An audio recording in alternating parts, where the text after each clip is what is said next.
welcome to Mock the Week. I'm Dara Breen. Joining me this week are Andy Parsons, Adam Hills and Ed Byrne, Chris Addison, Hugh Dennis and Stuart Francis.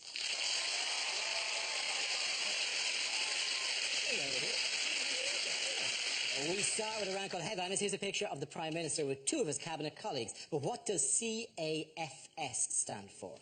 Is it George Osborne's middle names? Crepuscular Addendum Fandango Sousaphone? Is it couldn't arrange a fondle in a strip club? Cocky, aristocratic, foppish and smug. Could it be Charlie's Angels, the failed sequel? Is it Cruising Area for Sex? Is it, in fact, from left to right, clueless, albino face, slaphead?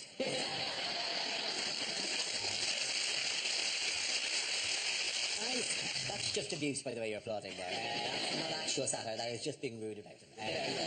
Is Cameron simply saying, crikey, a fox, splendid? It's written all over the toilets here. Is it Chris Addison Fancy Stewart? Okay, I'm going to move towards the correct answer, please. Okay, is it Cameron apologises for sexism? Yes, it is. Well done, thank you very much. Yes, the answer I was looking for is Cameron apologises for sexism. This is the news that Prime Minister David Cameron has apologised for a number of remarks he made in the House of Commons that were interpreted as being sexist. Speaking on the eve of the Conservative Party conference, he said he screwed up over his comments and must do better. The apology seems a way for Cameron to attempt to woo back female voters. Now, do we know what the incidents were? Yes, yeah. What he did was he said apparently to one of the MPs in the House, he said, calm down, dear. Yes. Now, that is a sad thing when you've got to basically impersonate Michael Winner.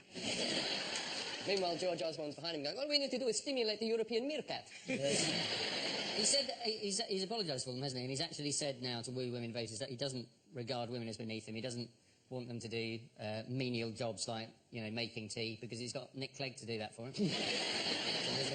Yeah, he apologised later in an interview with the Sunday Times by claiming that, and these were his exact words, I'm not that kind of, I'm not sort of one of the lads, actually, you know, one of my best friends, when I go out, it's like, no, I'm not explaining this properly. Even the fact that one of his best friends may have been a woman until he actually totted it up his head and went, no, I can't back that up. As the closest thing to a woman on this panel, Chris, is what Cameron said offensive? And Speaking for the sisterhood. Cameron talked about his problems with women to Andrew Marr.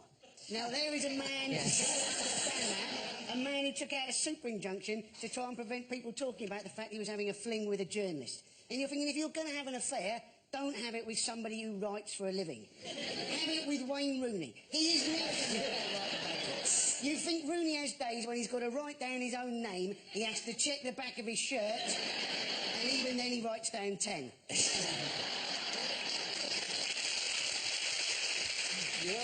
There was another comment that he made to the MP Peter Bone, who has apparently a tendency to ask questions referring to his wife, and saying, oh, well, this will certainly make Mrs. Bone, you know, and he would use her as every woman, I think, in the questions. But he referred to it once after he asked some questions.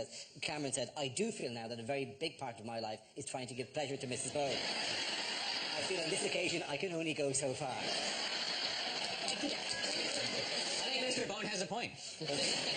I tried to look this up, so I googled Peter Bone's wife, and I didn't get anything done for the next 2 hours. It does sound like a child's pornography book. See Peter's wife. Peter Bone's wife. He also said, there's a quote from Cameron, I'm aware women are not as supportive of the coalition as others. Now, who are these others? He means men!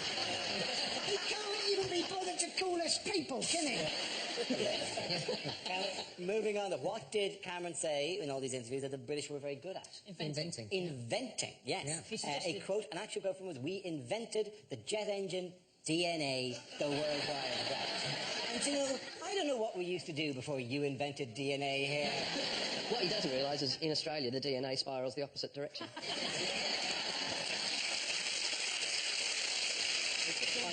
Don't you just refer to it as and? It's also worth remembering you can invent something and not be good at it. Do you know what I mean? Like Britain also invented rugby and cricket. Yes. Who did win the last 2 Ashes? Yes.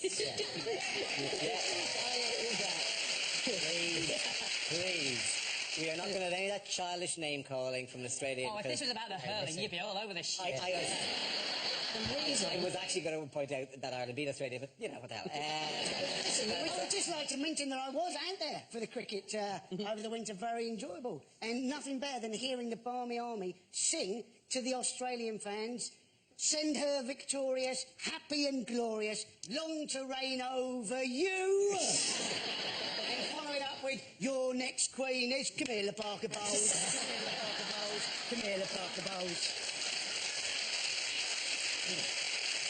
You very much brought that on yourself. Who might George Osborne have offended during his speech? Eric Pickles. Eric Pickles, yes, apparently. All right, it's not a great photograph of poor Eric Pickles, but he's beginning apparently. Find a great photograph of Eric Pickles. Mr. Pickles. He's so Dickensian. And in every photograph, he appears more like, good evening, Eric Pickles here. You should work on Christmas Day.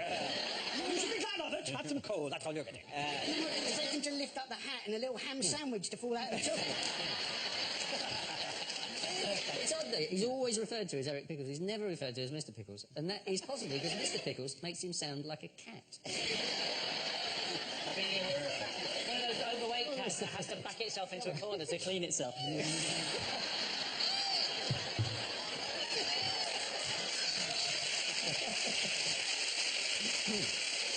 Moving on, please. Moving on.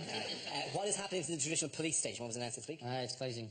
Well, no, they're not. They're not all closed. They're You make closing it sound the like there's public- one. There's one traditional police station, and we've decided to close it. Yeah, it was planned as if they were getting rid of all the places. They're getting rid of the public counter, the place you go to get your passport photograph signed, whatever it is. Now you phone up and you use the automated phone system. It's not like phoning for cinema tickets. It's not like they're going to go, "Did you say London?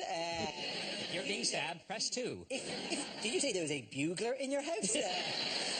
No, not a bugler. If there's a bugler in your house, tell him to stop bugling. Bugling loudly in a house after 11 o'clock is an offence, and you may be arrested by the police. All right, send them! Basically, they should do with the police stations what they did with the post office and just put them in branches of W.H. Smith. The officer will say to you, "Thank you very much for reporting this murder, ma'am. Just before you go, would you like a massive dairy milk for a quid?"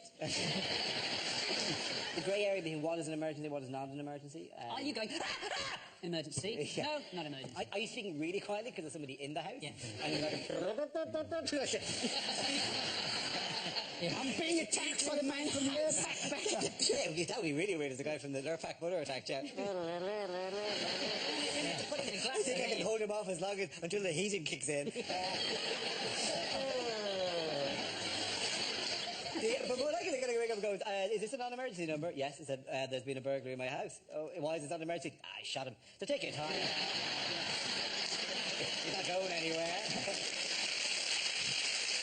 Okay, bring that round. The point's going to Ed, Adam and Andy. Now we play a round called Thinking Outside the Mocks. This involves Stuart, Ed and Adam, so if you could make your way to the performance area, please. This round is a stand-up challenge. I launch a wheel of news, and wherever it chooses to stop, one of our performers will step forward and talk about that subject. The winner is whoever I think is the funniest. Okay, here we go. The first subject is kids. Who was coming in that? Sweet. Ebra. Sorted. Know about this now. Yes, kids. I became a dad 9 months ago. And I haven't let it change my life completely. And well, the only thing I'm worried about, I don't want to be one of those people who prefaces a statement with the phrase, "Speaking as a parent." Speaking as a parent. Gather round, everyone. He's speaking as a parent now. Quick, no, bring in the people from the other room. He's speaking as a parent. No, he was only speaking as an arsehole before. Now he's speaking as a parent. Yes, so sage one, speak. Tell us your wisdom. Impart your knowledge. Speaking as a parent. Doesn't it make you want to stab them as a maniac? Because the thing is, you read the books. There's loads of books you can buy on being a parent. That's why, there's millions of books, in fact. That's why I get really annoyed when people use that excuse for their bad parenting. They always come, "Oh, well, you know, kids, they don't come with an instruction manual, do they?" No. You have to buy one. They're like £7. But the books, one thing the books warned me about, that hasn't turned out to be a problem. Books warned me that sometimes the man can become jealous of the affection the woman gives the child. I've not had, the only issue I've had in that direction is that when I burp, I get frowned at, and when he does it, he gets a round of applause. That's not fair. And why is his wind so much more important and exciting than mine? My wife has spent anything up to an hour trying to get wind out of him. Will she pull my finger? No, she will not. Thank Thank you very much, Jack. Okay, let's spin the wheel again. The subject is travel. Who's going to that? Adam. Yeah. I'd like to say something, and in particular because Stuart Francis is here, I love Canada. I love Canada. Because Canadians are normally the politest, quietest people on the planet. The first time I went to Canada, I went to Toronto. And in Toronto, they had, at that point, the world's tallest tower, and they were half an hour from Niagara Falls. Not one person boasted about it. If I'd landed in an American city with the world's tallest tower, it would have been, good afternoon, ladies and gentlemen, welcome to Boston, home of the world's tallest building! The only reason I knew it was in Canada was that I went to the hotel reception and went, oh, what should I do today? And the guy went, oh, maybe check out the CN Tower. Oh, really? I said, oh, no reason. I just think you might like it. I got to the top, and it wasn't even a big thing. It was just a little plaque that went, CN Tower, world's tallest building. And I went back to him that night and went, it's the world's tallest building. And he went, oh, yeah, that's right. I thought you might like it. How do you feel about waterfalls?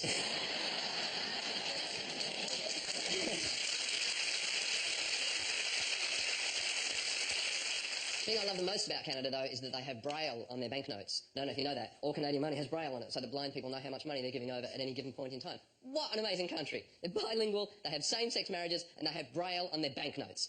Canada is the only place in the world in which two blind French lesbians can get married and pay for it in cash. Thank you very much, Adam.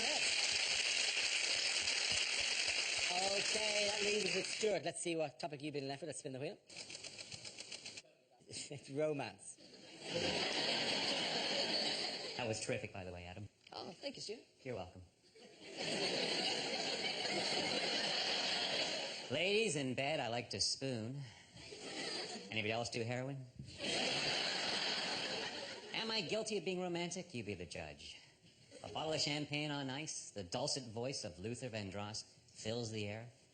A trail of rose petals lead to a bed on which I'm lying naked. Bedroom door slowly opens, and I whisper those three special words. Happy birthday, Dad.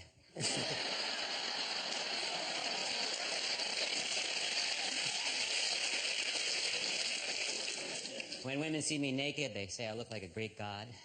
Hermaphrodite? What's he,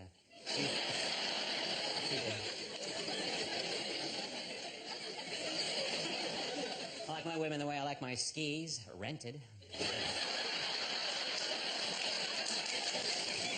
With a little wax on their bottom. I'm a very lucky man. I have an amazing wife who has given me 3 incredible blowjobs. Romance. Thank you very much. Okay, and the points go to Adam and Charles.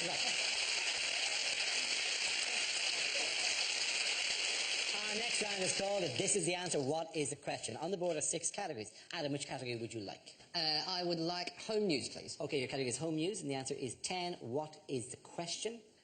Is it how many times does Shane Warne have to say the sentence, no, really, I'm engaged to Liz Hurley, before people believe him? We love that in Australia, by the way. The Shane Warne That is our favourite story of the year. You can keep the World Cup and the Ashes. Done. And you can keep Liz Hurley. Is it how many days are there in the Greek tax year?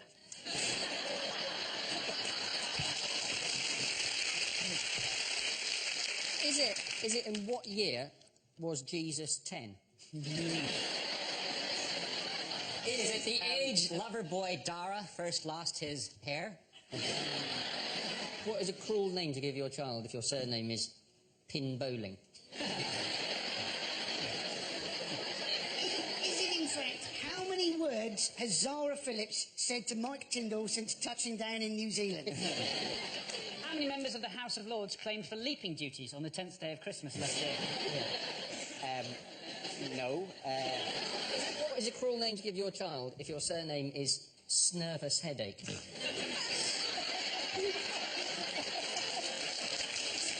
Is it how many people will be on Bournemouth Beach next weekend? Is it the number of stolen donuts I can fit on my penis? Why do they have to be stolen? You don't want to pay for it to be wasted on your Why penis. should you invest in your penis donuts? Don't you all pay for your penis donuts? What number sounds the most dramatic if you just say it 3 times? 10, 10, 10! Okay, can have the correct answer. What force gale comes out of Eric Pickles on Curry Thursday? How many years before David Williams will get the taste of sewage out of his mouth? How many shredded wheat constitute a lethal overdose? How often do I have to ask you to give me the correct answer, please? Please, in the name of mercy. Is it how much do they want to increase the speed limit by? It is exactly that. Thank you very, very much, Ed Burr. That's very good. Yes, the question I was looking for, by how many miles per hour is the government looking to raise the motorway speed limit? This is the news that the government has announced proposals to raise the motorway speed limit from 70 miles per hour to 80 miles per hour by 2013. There will be a period of consultation later in the year, and then the first 80 mile per hour motorways and large dual carriageways could exist within 2 years. Regardless of it, even if it's 80 miles an hour, you'll still get people driving in the middle lane when there is nobody else around. And the reason is they think it's safer, don't they? It's not safer because everybody coming up behind them drives like an idiot. Some people try and overtake them on the inside. Some people come up behind them, start flashing them. I saw one bloke recently, right? He overtook on the outside, then he slowed down on the inside so as he could overtake on the outside again. He started doing a donut around them. I think the idea is that they say that it'll help the economy. Because if there's more road deaths, that will lower unemployment. And how much quicker would you do a 50-mile journey on average? 5 minutes. 5 minutes. And people go, I can get there 5 minutes faster. They're going to stay in bed. The real problem here is, for the environment, is that, you know, your wife comes home earlier, catches you with somebody else, burns all your stuff, and that releases a load of carbon emissions. That's really, if you're doing somebody else and you're not allowing at least 5 minutes gap between shutting them out the door and your wife arriving in, you're cutting it very fine there. I'm just saying, you've got to schedule this far better than that. There's a terrifying feeling of knowledge coming up here. And fake knowledge about any kind of thing. Dora Breen, agony uncle. I don't want to live in a country with average speed cameras, though, do you? I hate average speed. I want to live in a country that has really good speed cameras. Which weather-related records were broken recently? This has been the hottest October since Record Breakers finished. Lots of people incredibly happy. Some people just sitting in the sun. Other people phoning up British Gas and going,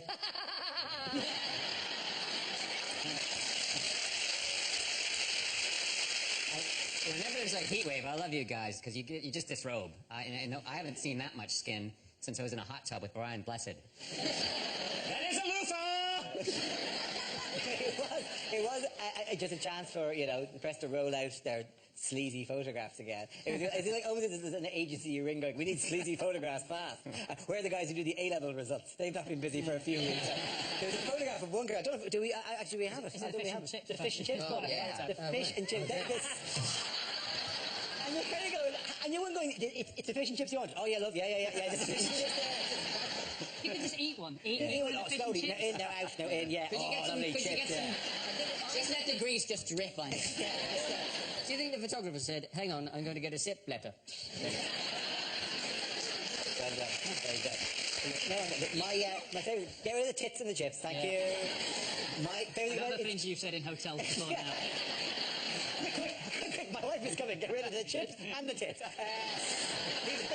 Anyway, my favourite thing is when they say, and it was hotter than Mexico. It was really randomly like we were in a battle with Mexico. Finally, Mexico. Stick that in your sombrero. Hotter than you.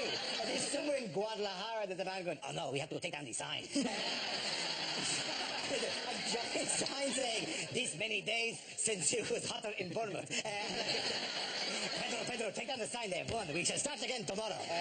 Anyway, so I read in the papers that Jersey was boasting that it had been hotter than Hawaii. But, on the other hand, Hawaii didn't collaborate with the Nazis, so... It wasn't good for everyone, because Tesco said they sold 3 million extra burgers, right, and 800,000 sausages. So while we were enjoying it, pigs and cows were looking up going, oh shit. It made me realise why British people never plan barbecues, because you never know ahead of time when it's actually going to be nice weather. Because I was actually sitting in the hot weather going, oh, this is lovely, we should have people over next weekend. And my friend's going, it's only going to last today. I suddenly realised why British barbecues are so frantic. It's like, Terry, the sun's out, quick, get to Tesco, get some sausages, get one of them little 4 barbecues. We've only got a few minutes. Barbecue, stat. People have managed to turn it around into a complaint, though, haven't they? Because it's over. It's over now. People go, well, it's over, isn't it? It's over now. There's a hurricane. Now it's all cold. But that's life, isn't it? Everything balances out. Everything in life, yin and yang. For everything nice, you get something nasty. That's why fun fairs are run by the most threatening people you've ever met in your life. OK, at the end of that round, the points go to Chris Hughes. Show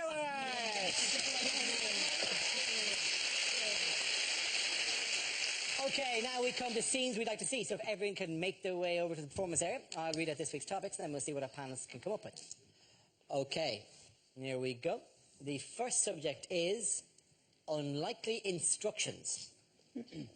Lose or not use this electrical appliance while you're in the bath. Actually, you know what? Go on. If you're that dumb, I think we can afford to lose you. Nick Clegg Feng Shui. Move everything to the right for an easier life. Hot noodle. For best results, put back on the shelf. If pain persists, see a doctor. Just make sure it's not Michael Jackson's doctor. To light gas, first place match near buttocks. One of these condoms has got a hole in it. Are you feeling lucky, punk? Dale Farm yogurt. Contents may settle.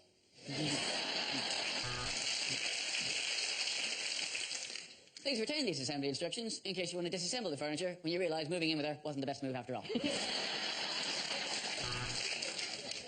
Instructions for sandwich toaster. Week 1, eat nothing but toasted sandwiches. Week 2, put in cupboard and never use again. If unsure how to apply condom, take banana and beat erection with it till it goes away. Enjoy your animal-shaped biscuits. Do not eat if seal is broken.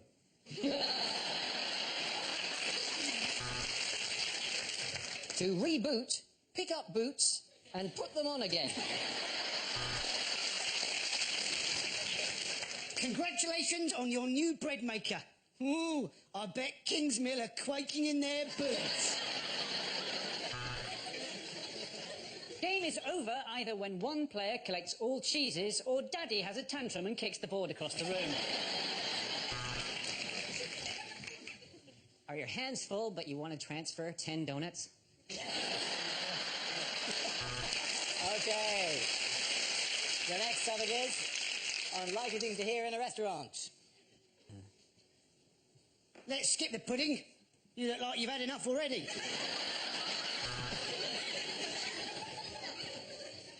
Wow, thanks for picking up the bill, Dara.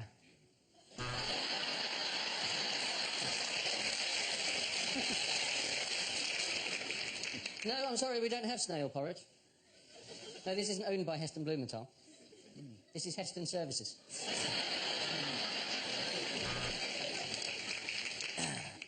How does crispy aromatic duck sound? Quack, quack, but that was before it was either crispy or aromatic. Do I have a reservation? Well, I'm not sure about all these Polish people moving over here. Table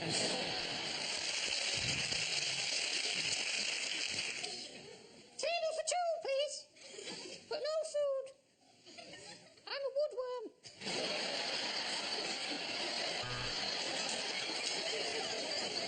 This is a traditional Greek restaurant, so don't worry if you can't pay. The German government will cover it.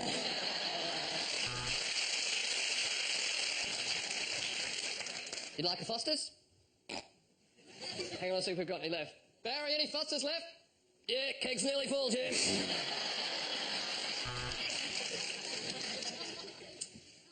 Here's the tip. If you find the rest of the chef's penis, please let us know. Have you been to a harvester before? I'm joking, no one comes twice. It's nice to see the rugby players getting along with the dwarves.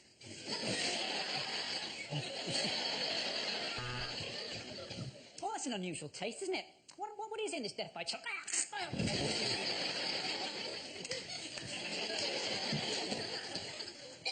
It's nice to see Zara and Mike getting along.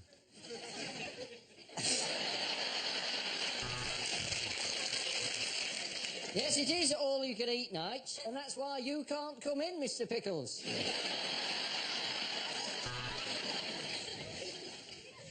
Oh, my God. There's a man's face in a soup and it looks just like me.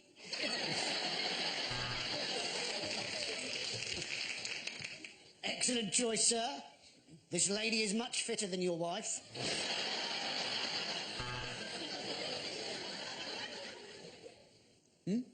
Rose for the lady. If you want to do something for the lady, why don't you fuck off? Okay, then Paul, get a quiz, yours.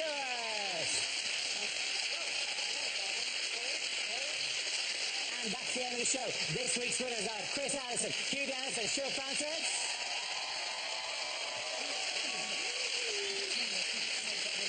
Commiserations to Andy Parsons, Adam Hills, and Ed Byrne. Thank you for watching, and Darwin, good night. Tomorrow at 10, we're as snug as a bug on BBC Two with Stephen Fry's QI on insects and invertebrates. Well, on BBC Three now, Robbie Savage is giving Strictly a rest for a round of good golf with Lee Nelson. Quality